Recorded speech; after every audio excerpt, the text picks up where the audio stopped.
Agences de talent, partenariats commerciaux, promotion dans l'intelligence artificielle, les influenceurs du net, forts de leur notoriété auprès des plus jeunes mais aussi des plus âgés, s'invitent sur nos écrans au quotidien.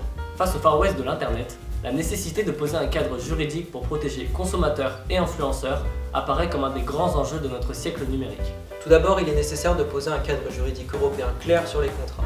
Les contrats passés entre influenceurs, agents et entreprises doivent pouvoir établir des circonstances claires sur les missions et rémunérations, mais également se soumettre à la législation européenne et nationale en matière de droit du numérique et du travail. Il est également primordial de clarifier le cadre légal dans lequel le marketing d'influence participe à la publicité.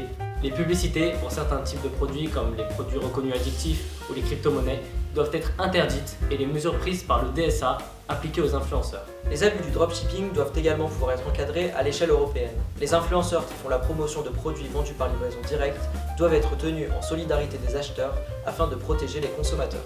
La publicité touche absolument et évidemment tout le monde, mais les mineurs ne doivent en aucun cas devenir des objets de vente. Pour tout partenariat avec des entreprises, il faudrait le consentement explicite des deux parents ou des tuteurs légaux, mais aussi avant tout que l'enfant soit impliqué dans cette prise de décision. Un accompagnement, ainsi qu'une véritable éducation aux médias pour les parents et enfants est donc capital. Nous proposons de mettre en place une législation qui impose aux parents ou tuteurs légaux de déposer une demande d'autorisation auprès du CEPD avant de publier des photos ou des vidéos de leurs enfants à but promotionnel. Les entreprises qui collaborent avec des enfants influenceurs devraient également s'assurer que ces autorisations ont été obtenues. Cependant, un mineur peut se retrouver très vite influencé. C'est pourquoi nous tenons absolument à ce que toute la responsabilité soit remise aux parents ou aux tuteurs légaux concernant les enfants de moins de 15 ans. Nous proposons d'établir une législation qui oblige les parents ou tuteurs légaux à reprendre le contrôle de cet argent et à le placer dans un compte bancaire spécial jusqu'à la majorité des enfants. Comme vous le savez, certains influenceurs ont des communautés gigantesques, allant de milliers de followers à parfois plusieurs millions. Et c'est pourquoi nous pensons que cette influence pourrait être mise à profit dans le domaine écologique. Nous proposons donc de créer une pastille verte qui aura pour but d'indiquer et de mettre en avant lorsqu'un influenceur fait un partenariat rémunéré avec une entreprise dont les produits et ou services possèdent l'écolabel européen ou collaborent avec des ONG et autres institutions ayant des valeurs écologiques.